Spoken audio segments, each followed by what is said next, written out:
It's actually kind of warm today, so I have a funny feeling I'm gonna regret having made myself a hot tea by the end of this video. Hi, I'm Andrea and welcome back to my channel. Today's video is something that I have been wanting to record for quite a while, several weeks, several months even, but I will be completely honest that this style of video is getting harder and harder to do. The more places that I live, the more times that I move, I'm actually starting to realize that memories are kind of blurring together. So I will have a memory of like a really good restaurant or a really fun experience or a really fun activity, and for some reason my brain will put it in the wrong city. Last year especially I think was particularly difficult for that reason because we had to move more times than we were anticipating and kind of hoping for 2024. That was an adventure. In spite of that, I have managed to pick 5 things that I think properly encapsulate how I feel about living in Europe again, because as of last fall, my husband and I moved from where we were living in Montreal, Canada, to The Hague in the Netherlands, and we are back in Europe. It has been since we left France in 2021. We've been living in North America, so we lived in New York in the US and Montreal in Canada,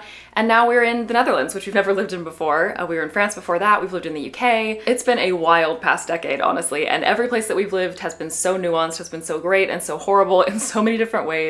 So again, difficult to compile a catchy list of 5 things. But here we are, proving that if you set your mind to it, you can do anything. If you've missed some of the recent updates, I will leave a link up here to a playlist where you can find, I think, all of my videos talking about the different moves that we've had, the different places that we've lived. You can scour my channel for more. There are literally years worth of videos here. I have been vlogging since 2013, so do that math. But I'm not gonna wade through all of that particular detail in this video. Let's just jump straight into my list of 5 things that I have missed from Europe while living back in North America. I've not put these in any particular order, but the first one might actually be my favorite of the 5, and that is trains. If you've been here since those way back videos in 2013, you might actually remember when I fell in love with trains, because it was when I was living in the UK. Now, because I make videos on the internet, I have discovered that some people have very strong opinions about the British train system. It's the internet. What did I expect? But let's be real, the UK does have nice trains, and especially compared to other parts of the world, the Midwest in the US, for example, the train system was very nice and very efficient and could get you all over the country in ways that I had never experienced before. Probably anybody who has lived in a place where things are just very spread out and very geographically far apart can relate, but North America, both Canada and the US from my experience, are just not laid out for trains. The infrastructure is not there, the usage is not there. There are a lot of times when flying is really the only time efficient option, and then for shorter distances people just tend to drive, especially because if your point A and your point B are not served by a train, you're gonna really just be adding hours and hours and so much complication to your trip. But now that I've lived in places that have really nice train systems and where trains are so convenient, I really find that a shame, and every time I'm in North America, I miss train travel. I love it. Even in North America, where the trains aren't quite as nice and usually take you a lot longer to get from point A to point B, if there is a train option for my journey, I will 100% choose taking the train. When I was living in New York, I ended up taking the train to Washington, DC. I grew up in the St. Louis area, so I've taken the train that goes between St. Louis and Chicago a few times. When I was living in Montreal, we took the train to Quebec City for a day trip. It was a very long day trip because I think the journey was 3.5 hours each way, but it was worth it. And I absolutely do not regret taking the train because it wasn't that much faster to drive anyway. So yeah, that is my commitment to taking trains whenever I possibly can. I just love the experience. And now that we're living in the Netherlands, especially because this is a really small country, even by European standards, my comparison being France, which is much bigger, but that means that cities here are closer together. They have a really good train system that gets you very efficiently, I found, from point A to point B. There's the Eurocity, which I recently took for the first time to go to Brussels. I've taken the Eurostar to Paris twice already, actually, and possibly again later this year. I'm telling you, any chance that I can possibly get to take a train, I will 100% take a train. The next thing that I've missed very much from Europe is historical buildings. This comes as no surprise. If you've been following me for a while, you know that I love a historical landmark. Check out my travel vlogs and you will find so much footage. And honestly, I probably cut out a lot of just random buildings and landmarks and icons that feel like you're stepping back in time. I am an absolute sucker for it. I also love things like medieval fantasy. I love the vibe. Don't make the mistake of saying that North America doesn't have history or something. I have heard occasionally people say something super ignorant like that, because it is just ignorant. But unfortunately, a lot of the history of the peoples and the cultures of North America has been lost or has been intentionally destroyed. And what is there is not necessarily present in the cities and the places that you go to and you visit as a tourist, or even that you live. You don't feel it in day-to-day life in the same way that you do in Europe, because a lot of the cities in Europe have been the main places where people have built things for centuries. So you end up with a city like Rome, which has the Colosseum, but it also has motorbikes around every corner. It's such a surreal feeling, and it's something that I absolutely love. There are downsides, of course, like take the apartment where I live right now, for example, which needs some serious renovations that are not possible because it's a very old building and there are restrictions about that sort of thing. Like, there are disadvantages, especially when you live long term in a place that is very historically significant and has a lot of structures and a lot of landmarks. And of course, let's not go into Rome's like subway or metro system difficulties that they constantly have because of all of the like literally layers of history that that place has. But overall, I really try not to lose that magic that you have when you first move to a really historical place, of just like turning the corner. And I did this when I was living in Bristol. Here's a good example, because I lived downtown in Bristol. I went to the university and I lived in one of the dorms there. And I was very close to the Bristol Cathedral. And I remember I would walk past it every day. And especially the first few weeks, I was just thinking, how are all these people around me just walking by, not even looking? Like, there's this cathedral here, this beautiful structure, and people are just living their lives and going, you know, out to party and stuff and not looking at it. But then by the end of the year, I definitely had lost a little bit of that charm, even though I really tried to maintain it. And that's been a constant reminder for me ever since. Every time I move to a new place that is, you know, one of these historical cities, here in The Hague, it's no exception. I really try not to lose that charm. I really try not to forget how cool it is from that first impression. The idea of what's classified as old is also completely different, I think, from a European mindset compared to a North American mindset. In the US, for example, a building that's 100, 200 years old, that's basically ancient, I think, for a lot of people's standards. Whereas in Europe, you have things that have been around since the 14th century, or castles or cathedrals that have like 13th century roots, and then they have like another layer that's 15th century, and then the, you know, main cathedral is 19th century. It's such a like hodgepodge mélange of so many different eras, all within one city, one place, and it's such a cool experience. It's very unique, I feel like, and it's something that I just really love about living here. Number 3 is cheaper wine. That's actually good. Wine in North America, and especially in Quebec, we noticed when we were living there, can be so much more expensive. The entire culture, I think, around drinking wine is completely different. I'm comparing it mostly to France because that's where I lived the longest, but wine in France is very much the everyman's drink. It's a very gendered word, but I'm gonna use it anyway. Your average countryside dad in France drinks wine, whereas in the US, that drink is beer. Beer is kind of your standard, grab a pack and bring it to a friend's house if you have a get together. That's the sort of drink that beer is. And wine is considered a little bit more fancy. I mean, you can get, you know, barefoot wine from Walmart. You can definitely get some lower end wines, but they're typically not as good, which is why it's very important to point out that this is not just cheaper wine, but is also cheap wine that's good. And there are a lot of people, I feel like, who still kind of consider it a slightly more upscale drink. Obviously, this is just my perspective, so different Americans, different Canadians might have completely different ideas about it, but I definitely think that there is a different perception around wine just generally. And then also you have the fact that Europe is just the wine capital. There are a lot of places in the world that produce very, very good wine, including in North America. But honestly, I feel like France and Italy together have really stolen the show when it comes to the wine game.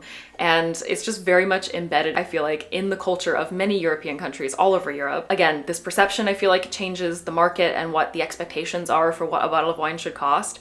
And then you also probably just have like maybe higher production. I don't know. I'm not gonna get into details because I don't actually know the ins and outs of why wine is so much cheaper here, generally, painting with a broom. It's not like you have to sell a kidney or anything. It's not that outrageously expensive, but typically if you want a very decent bottle of wine, you're gonna be spending a lot more money in Canada and in the US. So that makes it even more of sort of an occasion drink because you do have to spend a little bit more money. I don't even drink that much wine. It's just nice to feel like I can grab a bottle and take it to a friend's, or you know, have a glass on the weekends and not feel like it needs to be like an occasion or something because I spent $15 on this wine, so I feel like I need to drink it for a cause. Next on my list is longer and more relaxed dinners. Now this one is a little bit nuanced, so allow me to get into the nitty-gritty details. And also I will admit that this is not exactly a luxury that my partner and I get to enjoy that often because of unfortunate work schedules. And it's not like every person in Europe just goes out for like fancy multi-course dinners every single evening. That is absolutely not the reality. But there definitely does tend to be a little bit of a different sort of restaurant culture, dinner culture in general. and I definitely have missed it. Whenever we do go out, especially if we're, meeting up with friends or getting together in a group, I've noticed more of a sort of like appetizer, and then you order your main, and then you have, your dessert / coffee if you have that.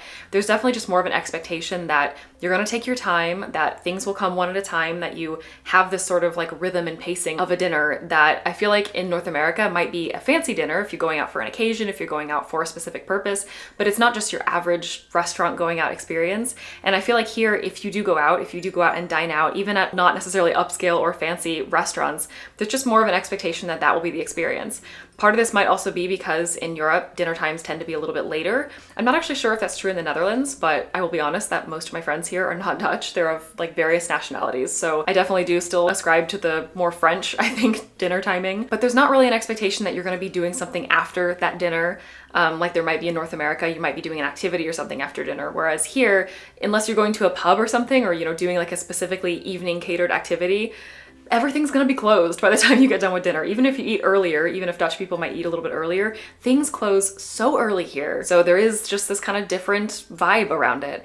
And it's not something, like I said, that we do that often, but it's nice to feel like you can do that just whenever you feel like going out for a dinner. If you want to have an hour-long dinner or, 40 minutes or whatever, you can do that. But also if you want to take your time to order a couple of courses or, to enjoy chatting, between those courses or after you finished eating, there's definitely more of that sort of expectation, or at least the possibility to do so without feeling like you're the oddballs, you're the odd table for staying so long. Obviously, both styles of dining do have their merits, and you can absolutely have long dinners in North America if you go to the right place, or if you just take a little bit longer. Like not every place is gonna rush you out or something. That's what a lot of people I feel like say. And it might feel like that. I do think that since I've lived in Europe for so many years, I have felt that a little bit more of how it can feel like you're being pushed even if you're not intentionally. Like for example, I remember there have been times, not that often necessarily, but there have been times when I've ordered an appetizer and a main at the same time, and they've asked if we want them to bring both at the same time. It doesn't feel like it's meant to rush you. It's just meant like, do you want to eat all your food at the same time? But it definitely can have that effect, and it can actually make you just speed up the meal process because you don't have those gaps in between. It's just a bit of a different approach, I guess, to the dining experience. And it's definitely something that I miss when I'm not in Europe. The fifth and final thing on this list is the closer proximity of different cities, different countries. Things are just closer together here. This is something that can be a little bit of a double-edged sword. Things are very dense. That definitely has its cons. I think a lot of people from North America have had the experience of coming to Europe and feeling like everything is so packed and there's no space. Imagine the, very cramped Parisian terraces and things like that. But for traveling, like I mentioned when I was talking about trains, for getting around different places, for experiencing different things, it is so nice to be able to not have to go that far to experience something completely different. You can get on a train for 3.5 hours, which is the same time that it took to go from Montreal to Quebec City, and you can be in an entirely different country with a different language, with a different culture, with a different history, with like a completely different aesthetic. If you get on a plane for 3 hours, you can go even farther and see even more and experience even more diversity. And it's just such a unique experience compared to many different continents, I think, in the world. I think a lot of places are more spread out. Distances do mean more. And in North America in particular, and I'll talk about the US specifically because that's what I've traveled more of than Canada. I have seen 3 Canadian provinces, but I've definitely covered a lot more states. And it is just very, very different when it comes to traveling, when it comes to what you can experience. Yes, there is a lot of variety in North America, a lot that I think people overlook or kind of take for granted, but you definitely do have to travel further usually to get to a lot of the things. And things are spaced out compared to a lot of places in Europe that you can get to by train, but you also have car options, you also have flight options, and you just don't need as much time to get there. So you really can do a day trip or a quick weekend trip. You can take a few days and you don't necessarily have to go far, far out of your way to have that really fun and cool and enlightening experience. You might be thinking, why haven't you traveled more? And I know, I'm thinking the same thing. I really have not traveled like I wanted to since being back in Europe. Many, many reasons for that, but this year we will be traveling a little bit here and there. We do have a couple of little trips hopefully planned. They're not booked yet, but already, like I said, I've been to Paris a couple of times. I visited Brussels for the first time. I've been to some different Dutch cities.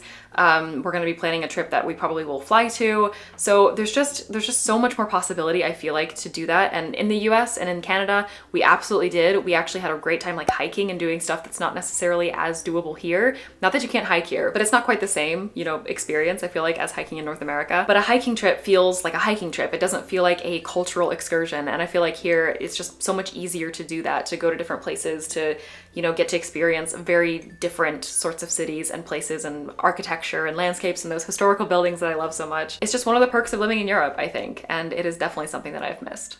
So those are the 5 things that I managed to compile for this list. How did I do? Leave me a comment below letting me know. And also I would love to hear from you if you have lived on 2 different continents, be it Europe and North America or 2 different continents entirely.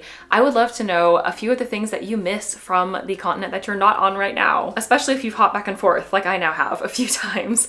This has been quite crazy. And like I said, I am just blending things together like crazy. So it is hard to compile lists like this, but if you would like, I can also do like the other side of the coin. I can do like 5 things that I miss from North America now that I'm living back in Europe. That actually would be really fun. So let me know if you want to see that. If you enjoyed this video, please don't forget to give it a thumbs up, and you can also subscribe to my channel if you want to see whatever I post next. As always, thank you so much for watching, and I will talk to you very soon in another video.